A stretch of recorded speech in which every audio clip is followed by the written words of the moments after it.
Resiliência vem do resílio, voltar ao estado natural. A física primeiro utilizou esse termo para falar de um tipo de material especial que conseguia sofrer pressão e depois voltava ao seu estado natural depois que essa pressão cedia.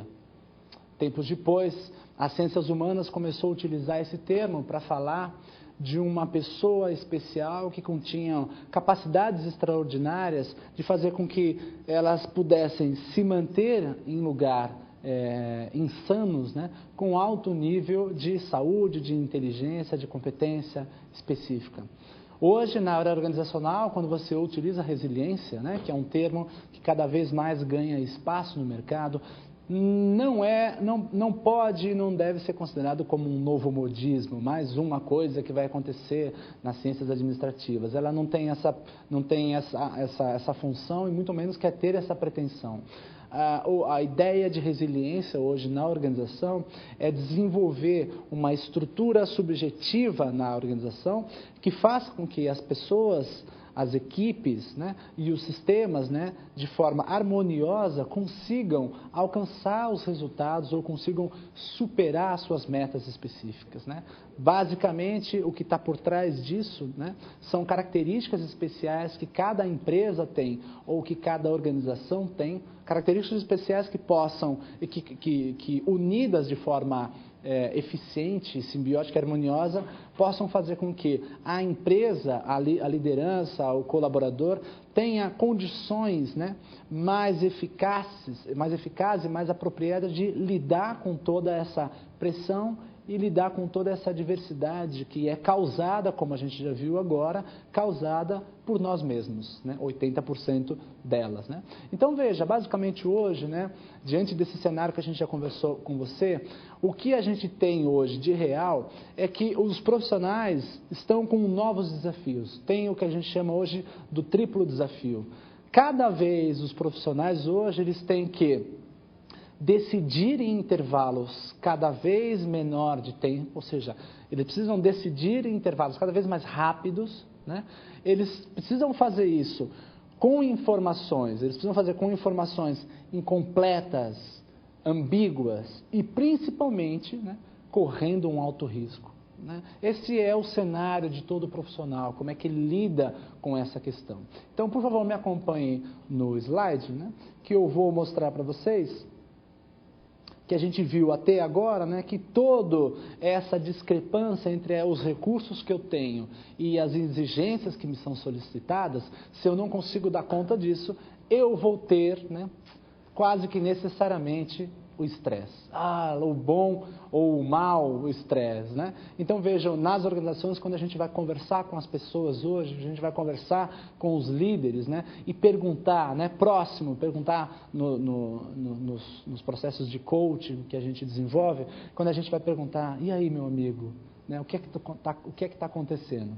Ele frequentemente me diz o que a gente acabou de ver no slide, né? Então, fazendo uma analogia com o slide, ele sempre vai me dizer, Eduardo, o mundo parece que vai cair na minha cabeça. Eu estou preso por alguma coisa que eu não sei o que é. E o pior de tudo, Edu, é que eu não consigo fazer nada a respeito.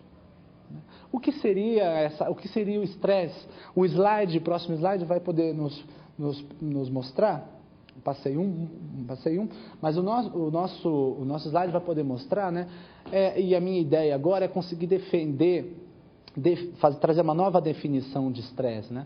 Porque quando a gente pensa em estresse hoje, o estresse não é nem bom nem ruim. O estresse é apenas uma resposta do organismo, né, em decorrência de uma exigência que ele está sofrendo. Então, veja, você já deve ter percebido isso, né? O que acontece no mesmo time, se você é um gestor, você tem um time e você oferece uma exigência para o time. Você já percebeu que tem algumas pessoas que respondem muito mal a essa exigência?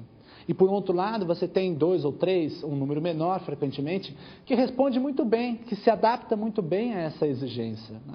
Então, a grande pergunta, no que tange ao conceito de pressão, a grande pergunta que a gente precisa fazer é: como é que uma mesma pressão feita para um grupo de pessoas, né, vai afetar diferentemente, né, os elementos desse conjunto? Então, poxa, então a gente fala, então você tem um esforço e um esforço afeta igualmente todas as pessoas. Não é assim que acontece. Então, o estresse, né, no processo de aprofundamento do conceito, hoje em dia você tem duas vertentes do estresse. Então, veja, quando eu tenho uma situação adversa e eu não tenho recursos para lidar com isso, né, eu vou ter o que nós chamamos hoje de distresse, que é comumente chamado de estresse negativo, né? É quando as minhas exigências não batem com quando os meus recursos não batem com as minhas exigências. Então, eu tenho um distresse. Mas um outro fator desse processo, né, é quando, por exemplo, né, diante das mesmas exigências, as pessoas não só respondem eficazmente a essa exigência, mas começam a se desenvolver e superar essa exigência. De uma hora para outra, aquilo começa a ser fácil. Então, preste atenção. Toda vez que eu tenho uma adversidade e consigo ter uma resposta adequada, e consigo me adaptar, e consigo evoluir, me sobrepor sobre essa exigência, eu vou ter o que nós chamamos de eustresse. Eustresse é o estresse positivo. Distresse é o estresse negativo.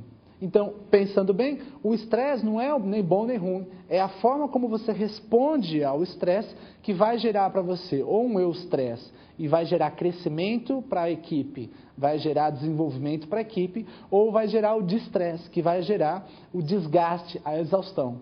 Então, meu amigo, quando você um dia no happy hour for comentar com o seu parceiro: rapaz, eu estou estressado com o meu chefe, na verdade agora, se você quiser tá atualizado, você vai dizer para ele: rapaz, eu estou destressado com o meu chefe, porque isso é o que na verdade você está, destressado, ou seja, eu estou desgastado, eu estou exaurido com essa situação, eu não consigo aprender mais a esse respeito, né? Então, esses dois novos conceitos, né, vão poder fazer a gente entender, né, que o estresse não é nem bom nem ruim.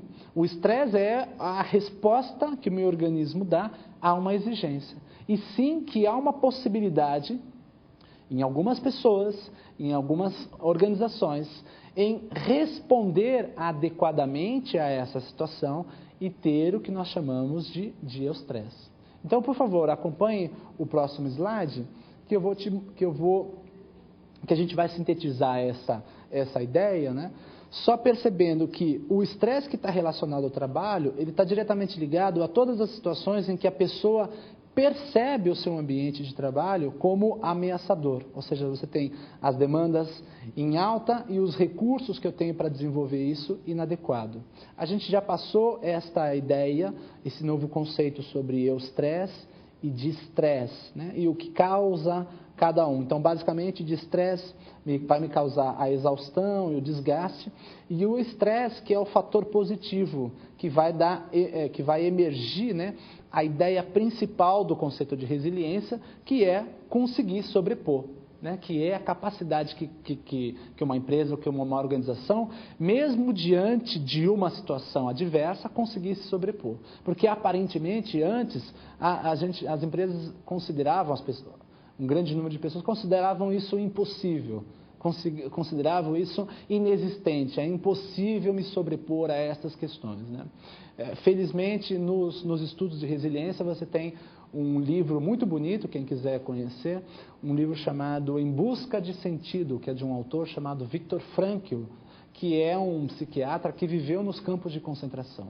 Então, o livro tem tradução no Brasil, e ele vai falar justamente isso. Ele veio mostrar para as pessoas que, mesmo uma pessoa que vive num campo de concentração, mesmo uma pessoa que está numa situação adversa, né, num ambiente inóspito, sem nenhuma possibilidade de sair, né, de escapar desse lugar, mesmo esta pessoa, frente a toda essa diversidade, tem uma capacidade, um conjunto de capacidades interiores de conseguir não só enfrentar essa situação, mas como também se sobrepor a ela. Então, essa é a ideia muito grande, essa ideia é muito importante para a gente resumir essa primeira parte, né? A ideia, quando se pensa em pressão, né, uma vez que a gente disse que cada vez que eu consigo compreender como eu crio, ou como se cria as pressões, tanto interpessoais como interrelacionais, ou seja, entre os diversos sistemas da organização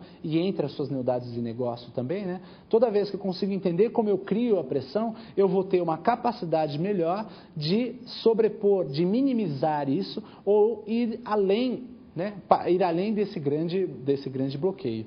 Então, só para resumir no nosso slide, eu gostaria que você pudesse acompanhar, né? Então, só para a gente fazer um resumo, que é muito importante para você compreender e possivelmente até para falar com as pessoas sobre isso. Então, pressão, quando a gente pensa em pressão, é um conjunto de estímulos e exigências que são colocadas sobre o indivíduo. Ponto.